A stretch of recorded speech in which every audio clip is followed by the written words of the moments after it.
2026 is going to be an awesome year. We got some pretty cool stuff coming up. First off, we got Foundations of Recovery. This is our flagship program. We're starting it in January. This is for anyone, man, woman, or couple who wants to come and reclaim their heart from shame, trauma, and betrayal. We start off with an education on all sorts of principles, give you the common language. We feed you from a fire hose in terms of all things recovery. It is such a great start to recovery. And we get at the roots of things, Tyler. This isn't like any other program. Like, this is our healing journey in process, and Foundations is where we begin. If you look at the value that you're getting there to kick off a good recovery with all of the right education, all of the right language, and a team to get you started while also being directed by Brandon and myself through the whole process, what a deal. So if you're interested, if you're struggling, if you've been wanting to do something for a long time, jump into this. This only comes around every so often, and we would love to have you there.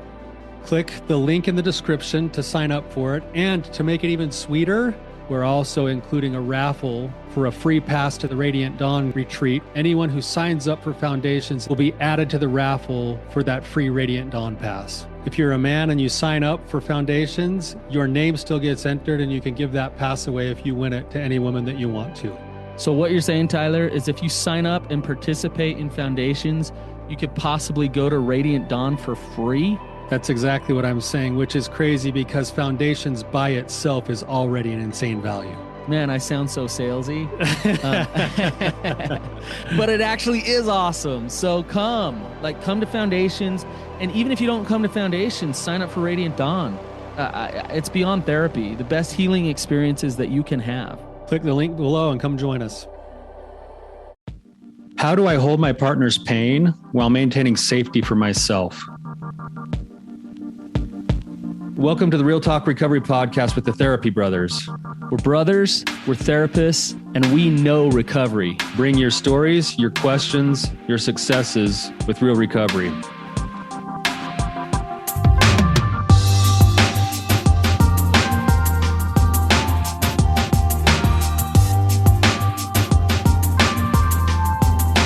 Hey Tyler, how's it going? Good, man. How was your weekend? It's good. We're fully in the swing of things with summer. The kids are staying up way too late, and can the school year start yet? It just barely ended like a day ago. No, it's been fun having them around. And, yeah. It looks like you were busy with some manual labor this weekend. Oh, like always. I'm always, So, Dad gave me the truck and trailer, and I think it's more a curse than a blessing. Yeah. When you inherit that, then you're on the hook to go help everybody who needs something done. Yeah. But it's been good to get some projects done. So it's good. And there's something about that too. I did a bunch of stuff, building a retaining wall and stuff this weekend. And there's something about doing something physically hard with your body that's just actually really good. I think it's probably just solid for a good health, Oh, it's therapeutic to connect with the earth and do some work. So sweat a little bit. So yeah, that's good. Yeah. Okay. So should we dive in with Cody here? Yeah, let's do it. All right, Cody, welcome to the show. Thank you, guys. If you could just give us a little bit of context, a little bit of background as to what's going on, and then ask away. All right. Awesome. I'll try to keep the quick elevator version. Okay. So I was discovered about July last year, after having probably a 12, 13-year porn and sex addiction with sex workers. I've been sober since July 2nd of last year. So by the grace of God, he's helped me through that. A couple of years before that discovery, I discovered that my wife, she had confessed to me about having an affair, actually a couple of different affairs, right? And so we're down the divorce proceedings. There's a lot of trust issues there. I know that I have a lot of intimacy issues. I can't connect emotionally, and I'm trying to work on that, part of the recovery. And so when I try to hold her pain, I feel like, because both of us essentially failed, right, that I'm throwing it back in her face. On top of that, she still has some sort of relationship with her affair partner. And so I want to be there for her and be able to hold her pain, but to be able to keep a safe space for myself while I do that. Oh man, this is an awesome question. I just want to make sure I understand exactly what you're saying. Are you guys separated right now? We are separated, correct. You're separated and progressing towards divorce. Yes. But you also have like children? Yes. We have children. Okay. So even if this goes all the way through with the divorce, there's still going to be some interaction with her. And you're wondering, how do I best make sure that I show that I can take accountability for the pain that I've caused? I can empathize with the pain that's there for her while you're still dealing with your own pain. And you also don't want to get sucked too far into it because it seems that maybe one of the affairs is still kind of open-ended. Correct. Cody, what type of relationship do you want with her? Do you want kind of a good co-parenting relationship? Do you want more of a friendship? Is there a part of you deep down that wants something even more than that? So at this point, I think, a good friendship that kind of focuses on the children, right? Trying to be the best co-parents that we can be. Two of them are kind of older, 17 and 18. There's still a 13-year-old in the mix, right? So, I struggle with even thinking about any kind of more than that while there's behaviors and actions going on, right, that are not conducive to that kind of reconciliation in my brain. That sounds like a boundaried answer that you just said there. What does she want? Does she want something similar? I know you can't speak for her, but what do you sense that she desires in terms of your relationship? I sense that she desires a lasting relationship together, but with a whole lot of things being different, right? And it's that push-pull that I get so confused about because we were talking about divorce and all of a sudden, the retainer has been paid. And I was like, okay, well, I thought we were just kind of, exploring it. So there's some bold actions that have been taken, right? That one of my therapists suggests, always judge the actions, not the words, right? So there's a lot of push-pull, if you will, on the what shall we do or where we're at, but the actions suggest otherwise. Okay. It sounds, and just clarify this for me, it sounds like your heart almost would want an actual relationship with her, but your head and your gut are telling you otherwise, of like, you're not safe. You need to have these boundaries. You need to move toward a totally different relationship because an intimate, marriage or relationship in that way, it isn't really a good idea or smart for you right now. Is that accurate? I would agree with that. You're right. My heart wants it, but my head and my, what I can see suggests to stay away from that kind of relationship. Okay. Yeah, which is an interesting spot to be in, Cody, because here you are saying that in you guys' situation, there's basically been some betrayal trauma on both sides, right? So I'm sure some of our listeners are here going like, he's the one who's had the problem recently, and now he's the one saying that he needs to stay away because it's not safe. But what you're getting at is that your values, excuse me, are saying that you wouldn't be able to lean yourself deeper into the relationship unless you knew that there was a commitment towards the relationship and that there was already fidelity inside the relationship by having some changes and boundaries with the relationships that have already been there. Correct. Yeah.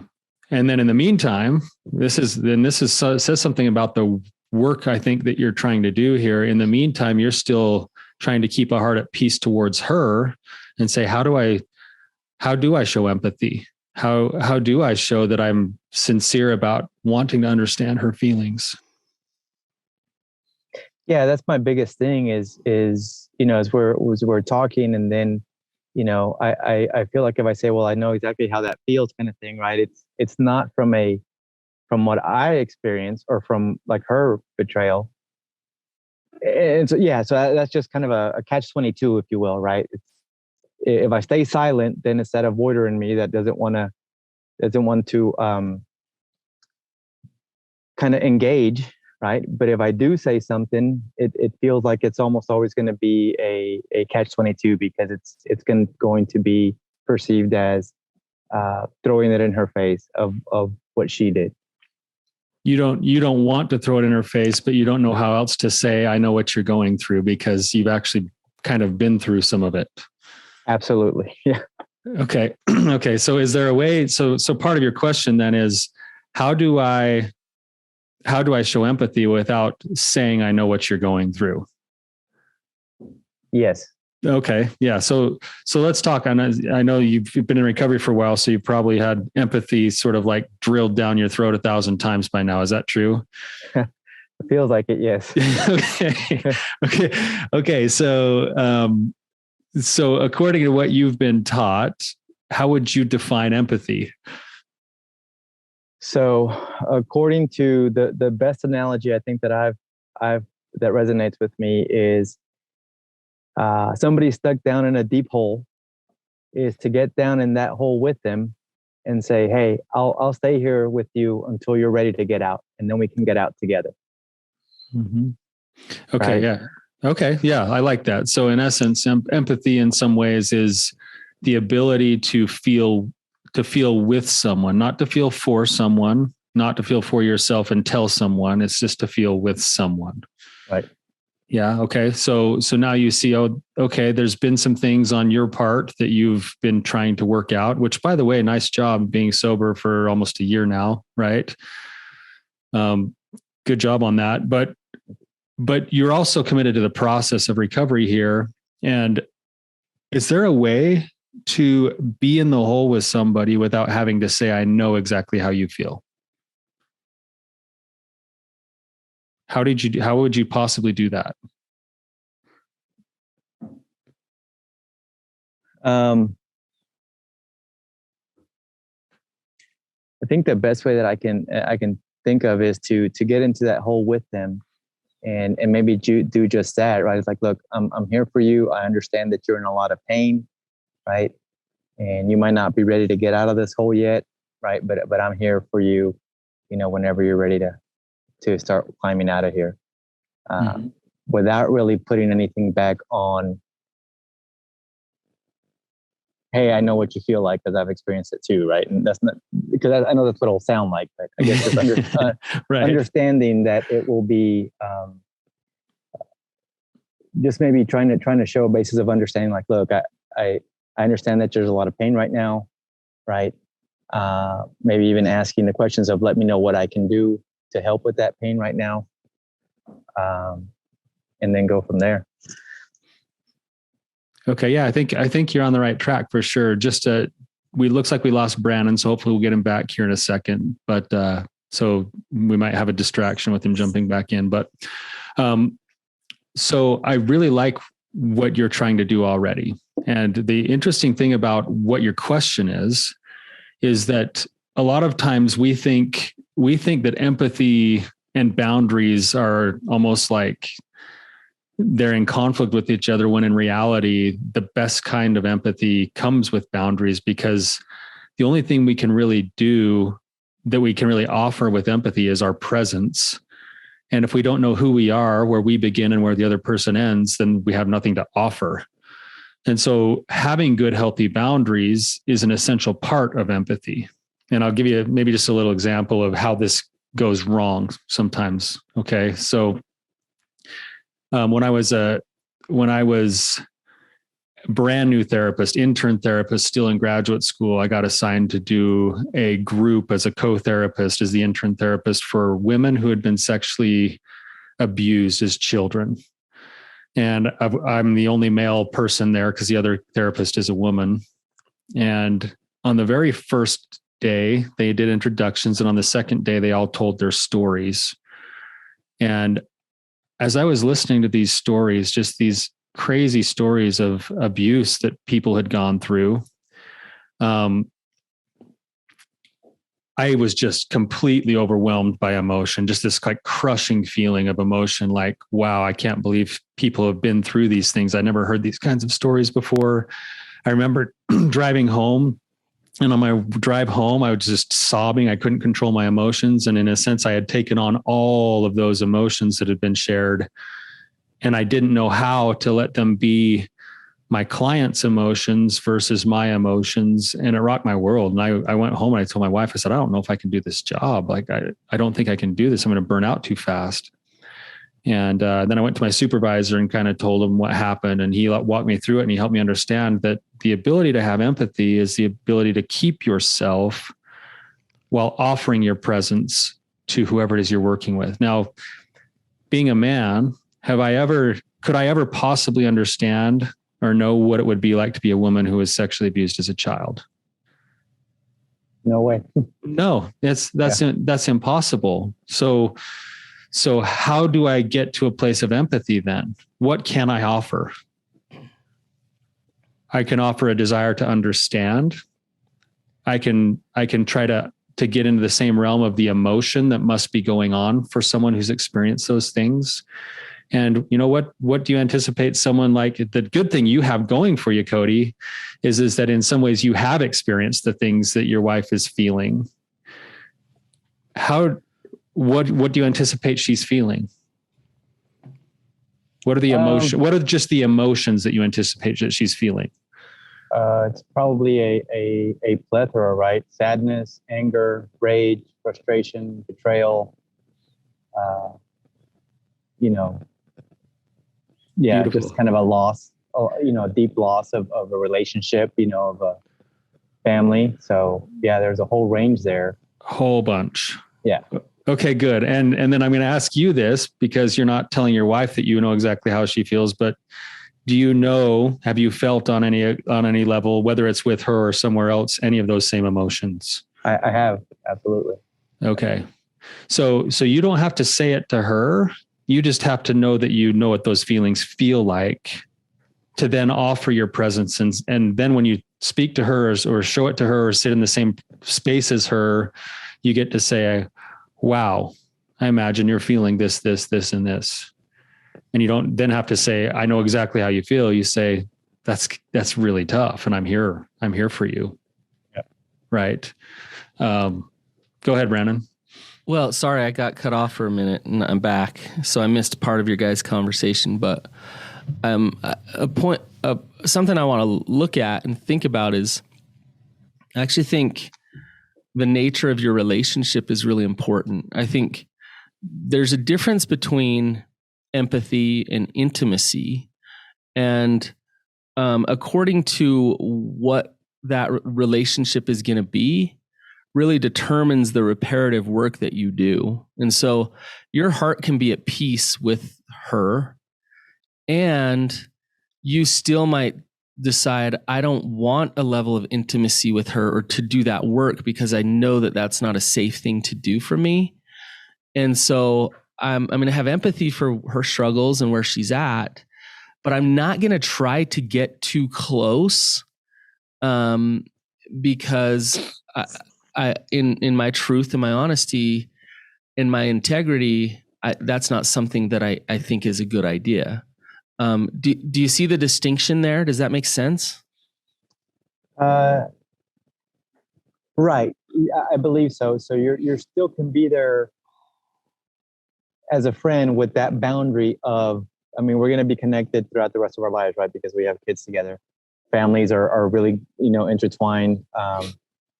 Her family treats me no different, even though they know, right? So there's a lot of close connection there. So I think it could be a friendship without that level of intimacy for a romantic / marriage relationship.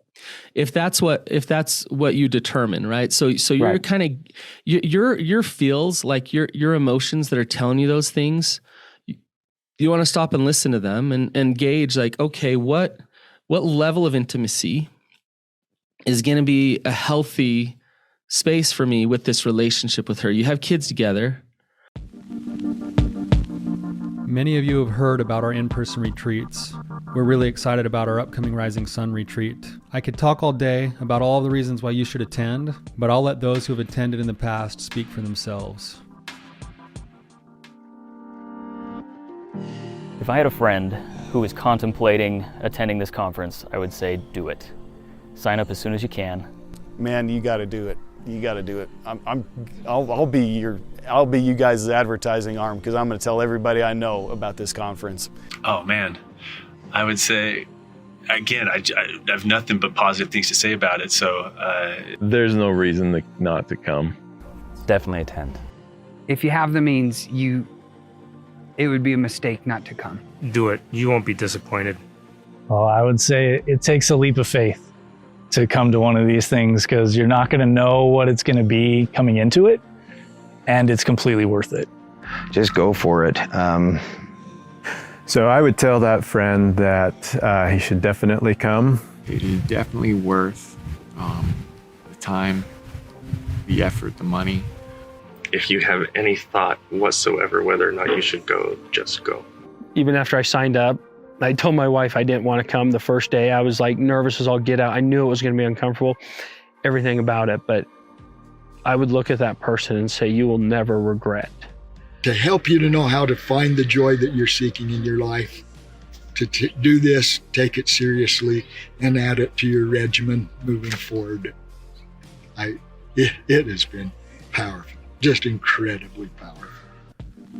If you want to get a better feel for what you might experience and get more information, go to risingsun.org. That's risingsun.org, or find a link in the show notes. Hope to see you in person at the next event.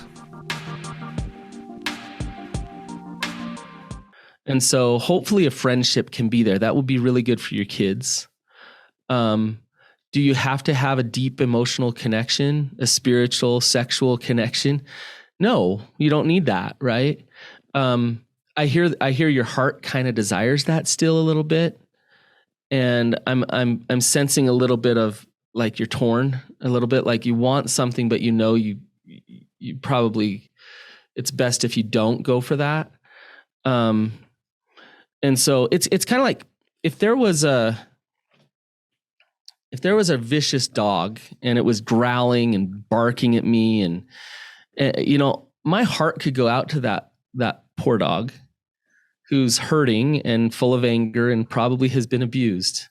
My heart can go out to that dog, and I can say, I'm not going to step into the cage with you, dog. Like, I don't need to do that. But my heart can absolutely understand why you're acting the way you're acting. Does that make sense? Yes, that makes complete sense. And so it's a tough position to be in, I think, especially when, and I'm putting this on you, Cody, and you can back me off of this, but especially when maybe you're still in love with her a little bit.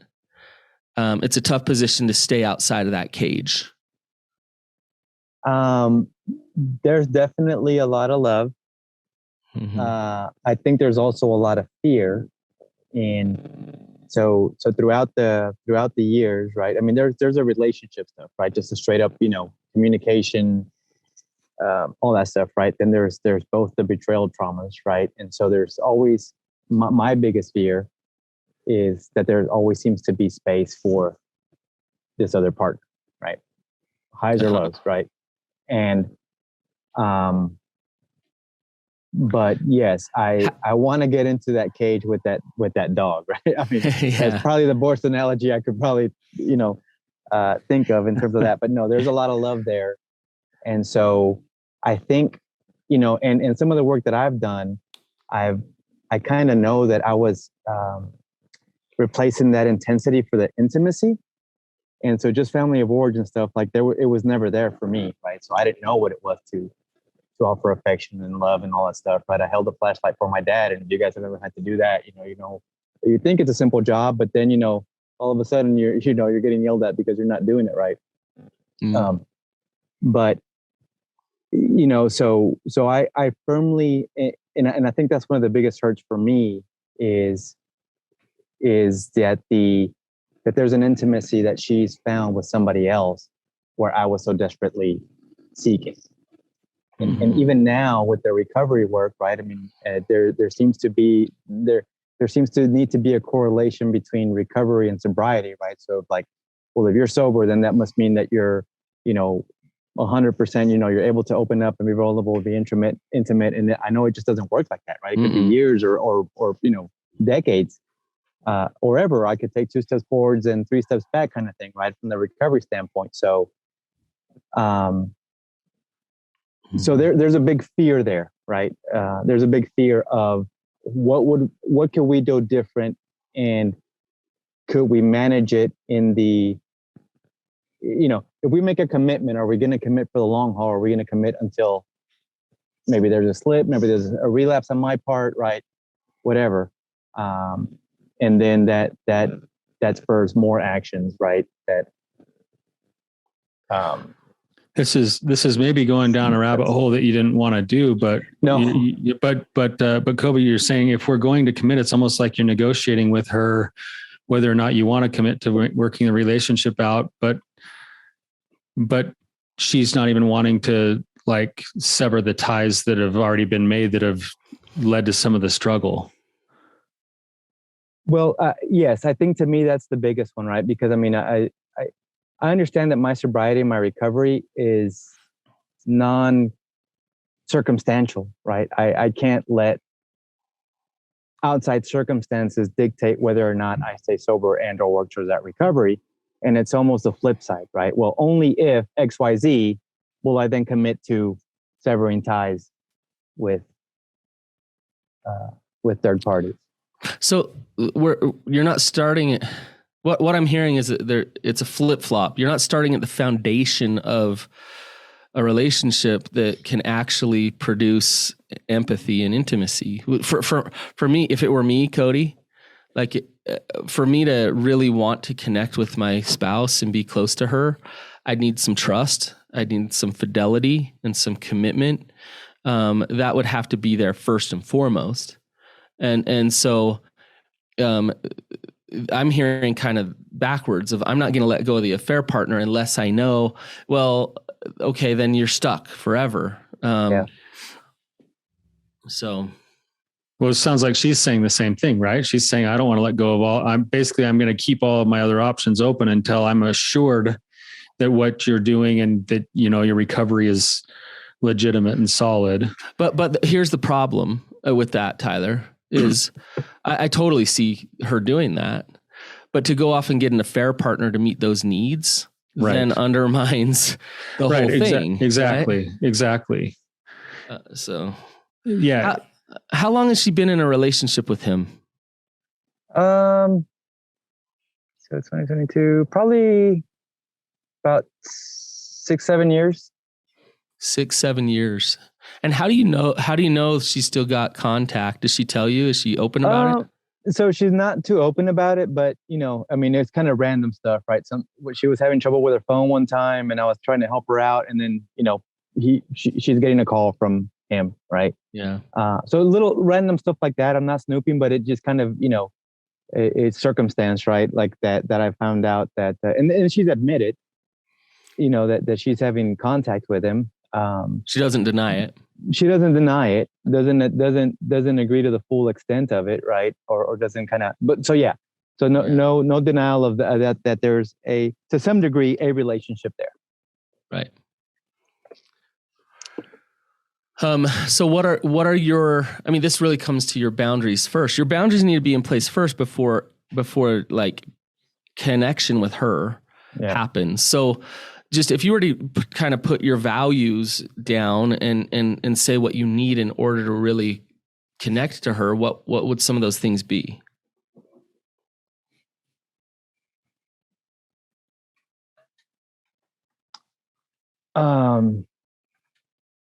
If I were to put some of my values down, well, I mean, again, that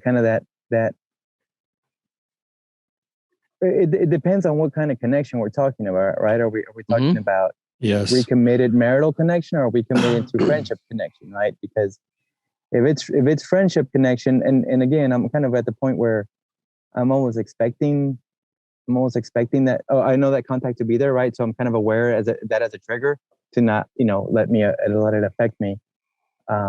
But in terms of like boundaries in our conversations, I guess it would be where we're at right now, right? And to be friends. Look, when we have our conversations, we need to talk about maybe, understanding your pain, understanding what what I've done and what I maybe could do. But let's not talk about how we can make this work, because actions and words are not matching, right? So I guess that would be one of my boundaries, right? That's beautiful. That we would have to kind of, work on. One thing I need to make sure that you guys are aware, right? It's like it's in Hispanic culture, boundaries is like non-existent. So we're having to unlearn 40 something years of ingrained, what the hell's a boundary, right? It's like, so there's a lot of work there on both sides. Yeah. Oh yeah, for sure. We don't say this very often, but Brandon and I come from a little bit of a Greek background, and we have similar kind of culture where, our family, if you've ever seen Big Fat Greek Wedding, we operate that way a little bit. So, so boundaries is definitely an ongoing challenge for sure. Yes, because we discuss them and then we both violate them. So we definitely, and we're aware of it, right? But again, when the emotions get the best of you, and you're kind of at a point, it's just all boundaries that were discussed previously and agreed to previously kind of go out the window. Yeah, I'd like to go back to the boundary you just painted, because that seems like a good place where for sure that no matter what happens, you want to have a friendly relationship with her for the sake of the kids. And the way that you just spelled that out was really beautiful. That was a really great boundary. And even in the way you spelled it out, there was already an expression of a heart at peace and an expression of a desire to show empathy at the level that you'd be able to show it. Right. That was right. That was like kind of like textbook. You're actually doing it right now. You're doing the question you're asking. If Cody, if I were to ask you, is it within your truth and your values to be a friend to her and a co-parent to her and have the relationship be that, and she continues this relationship with this other guy? Are you able to do that? I feel I'm able to do that. Okay. And it's where the push-pull comes from is when there's, questions or discussions around, well, how can we reconcile this? Because I'm already at peace with where we're at, right? I've accepted where we're at. And I understand that it's painful and that, pain can look a little bit different for different people. But, grieving the loss of a long relationship, I'm experiencing all those things, but I'm also kind of at peace. And so when we start discussing about how can we reconcile this, or, here's a laundry list of things that we would have to each do to do this, like it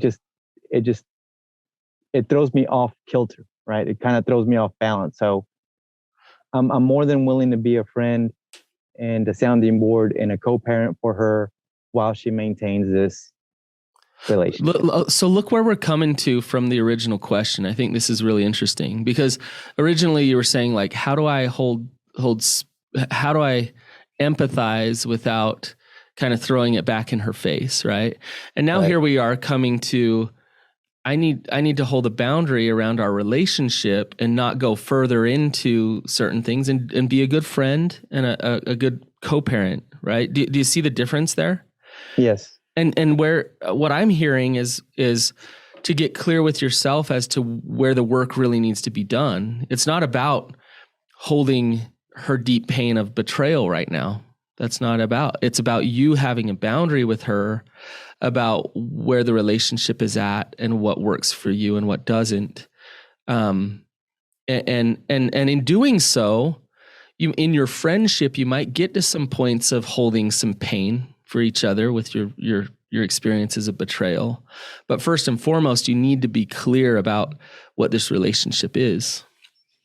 I think too, Brandon, maybe looking at it from a slightly different lens here, Cody. And I the only reason I'm bringing this up is because I hear it in you. And for those of you who are listening, we always talk about, just as a quick side note, we always talk about, like, how do you know somebody's in recovery? And then we all sometimes say, well, you're just going to kind of know. hearing you talk, Cody, it's not necessarily exactly what you're saying. It's the way that you're saying it that kind of is an indicator that I think Brandon and I would both say, we know you're working in honest recovery right now. Yeah. And there's accountability, there's humility, there's a desire to keep moving forward. There's a growth mindset. There's this desire to show empathy. Like all of these principles are just kind of shining through in the way you're talking. So I want to talk a little bit about the making amends part of things, because that's an area where I think you could also look at the principle of empathy and the principle of, making a good apology, and where you might say restitution comes in if there's something that needs to be fixed. So if you're going to your wife and saying, hey, look, I do have to keep my boundaries, but I also realize that some of the things that I did really did hurt you in certain ways. I want you to know that I see that. I want you to know that I see you. I want you to know that I take accountability for that stuff. And I might even go so far as to say, and if there's something that I could do to help repair or fix those damages that I've caused, I'd be happy to do those things. Right. You can go and say all of those things, and inside of all of that, empathy is being shown, even if you still have to maintain your space and your boundaries. And I hear that in you. I hear you saying, I realize that my side of things has caused some pain. I also hear that you know that there is some pain on your part that you're still trying to figure out as well. And both of those things matter.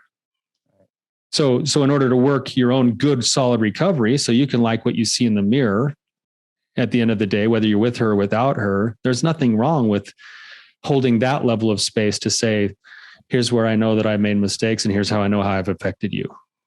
And what can I do to help? And then she might say something that you might not be able to do. Right. And then you'll have to hold that boundary. Right. I just, a word of caution. So Tyler, I agree with everything you just said. And I think it's all good. But I think if you're really struggling with codependency and a need for love from her and a desire for her to see you as good, then going about what Tyler just said could really get you into a bind. If you're doing it out of those reasons. Explain the reasons, Brandon, that would be unhealthy. Well, so if I was, and Cody, you said earlier, like I don't know why she turns to him for love when I just want to be acceptable and seen and loved and chosen. Right. And so if you go to her and you say, look, I want to make amends. And this is the part that I really agree with in recovery is taking accountability for your stuff, owning it. Right. But then you go to her and you say, and I want to make this right. So you tell me how I can make this right. Then your codependency could really kick in to, okay, I'll do this. Okay, I'll do that. Okay, I'll show you that I'm good enough. I'll show you that I'm okay. So if she says, Brandon, let's just play this out for a second. Then he goes to her and says, hey, I realize I made some mistakes. I want to make it right. And she says, the way that you make it right is you stay in this relationship. I keep all of my friends. You don't leave me. Yeah. And right. Yes. Right. Okay, and okay. I want to be a good boy. If I'm codependent, I'm like, okay, yeah, that sounds good. As long as I'm better and as long as I fixed it all, then you're saying that would be unhealthy, which we obviously know that would be. That's where the boundaries of knowing who I am still come into place, where then Cody would have to say something like, I see your pain. I'm not going to be able to do that because you've got this other thing on the side right now. You don't need to put your masculinity and your truths and your values and your intuition on the altar in order to be chosen and loved. And if you start to do those things, then you're not actually making amends. You're actually selfishly manipulating somebody to choose you and love you, which is not actually taking accountability and making amends. And it's not a long-term solution to a healthy relationship. It's just an extended divorce or a miserable marriage. Yeah. So that just be cautious. You guys did was, No, I think I completely see it where, there would be, if something, that scenario would play out like you guys just talked about, there would be a block to that intimacy that she's always wanted with me, because I'm still keeping all this other stuff, ready to go or on the side or whatever you want to call it, right? It's still there. So there would definitely be a block for me, and that's something that I do not value. I mean, I'm not, I went down the wrong path in a miserable, horrible way, but I do believe in monogamy.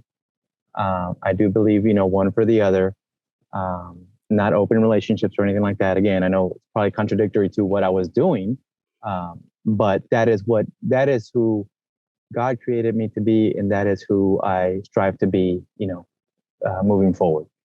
So I can't do that. Doesn't fit with my values, and even when she said her values, right? She kind of agrees with the same values. Yes. So Cody, the way that empathy comes into that is you get to say, I can only imagine how scary it is for you to consider letting go of all your other things, but I'm not going to be able to do what you're asking unless there's full fidelity and monogamy in our relationship. And I'm not going to stop you from feeling the way you feel. It's okay that you feel that way. Right.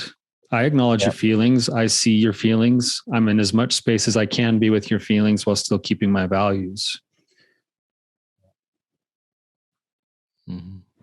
Not being responsible for somebody else's feelings is another thing that both of us are trying to work on. Right. That we have an impact, but hey, I don't own them. That's right. That's the difference between like what you might consider like toxic empathy and real empathy is leaving responsibility where it needs to, which is each of us is responsible for our own feelings, even though we might let other people connect with us. I would make a prediction, and Cody, here's my prediction. If you show up grounded in your strength like you are, and you continue to consistently do it, and you show up with some real, just good, healthy masculinity, it's just gonna go one way or the other. She's gonna want you. And the very thing that you've always desired, it's like she's gonna want you because wow, you're a strong, stable man, or she's gonna double down and hate you and push all those buttons to try to get you off of that strength and have your weak self show up again. And so it's a hard thing to do because the old you might come up, and the trauma and the shame and things like that might come up to say, oh, good, she wants me now. Good, I accomplished what I wanted. And it's a catch-22 because you moving forward with the divorce might get her to do the very thing that the old you had always wanted. Yet you moving forward with the divorce might still be the right thing to do. Does that make sense? That makes sense, right? That makes sense. And that's where the old me versus new me, right? In terms of true growth as well. I can't revert. And I think that's a big play in because I started therapy, a few years back when her discovery. I feel bad because I didn't tell my therapist about what I was doing, and I profusely apologize, but I guess I wasn't ready. Little side note there. Yeah, a little side note. Sorry. But I it's as I'm learning to try to healthy ways of being in mature adult relationships, including with my parents, including with my siblings, right? Mm-hmm. It looks different from the outside, and it's like, who is this strange person? Mm-hmm. And so it almost feels like sometimes they're trying to get the old you to come out, mm-hmm. right? Because they don't know how to deal with the new person. And I see what you're saying in terms of like the old me is kind of what it's always wanted. Well, I know that if I revert to the old me, and that's what I've always wanted, and maybe she reverts to her old self, then we're going to be in the same exact situation. Same boat. Yeah. Exactly right. Yeah. Expecting different results with nothing changing is not, it's not going to allow either of us to move forward, whether it's be together, apart as friends, whatever that relationship is going to be like, right? It's reverting back to our old selves. It's what got us here. Mm-hmm. Yeah. Unfortunately. Yeah. You see it, Cody. I know, hey, Cody, we're running kind of short on our time right now. Have we gotten to your question yet? Any last thoughts? So no, I appreciate you guys. I think you put it succinctly as how to kind of be able to show up, not take ownership for what's not mine, but still be able to offer that empathetic friend ear. Hey, Cody, stay the course, man. Like I can hear some actual real strength in you and what you're doing. And so I know it's hard. I know there's like we say, the old you will come up, but you're doing some good work, and there's going to be chaos. It's going to change the relationship with your parents, with your family, because now you're showing up as the powerful, honest, integrous, authentic you. And that will weed out some people in your life, and that's painful and hard, but the results in the end are beautiful. And so keep doing it, Cody. And with your spouse is the hardest one. That's difficult. Yeah. Thank you, Cody, for your willingness to come on today and share yourself the way you did, to have a discussion that's an imperative discussion to have. I think it's awesome. So thank you for the way that you've come today. For those listening, if this is ringing a bell for you and you know it would affect somebody else, share it with them so that they can also get the benefit by having Cody come on and share the way that he has. So thank you, Cody. All right. Have a good one. Thank you, See guys. Have a good one.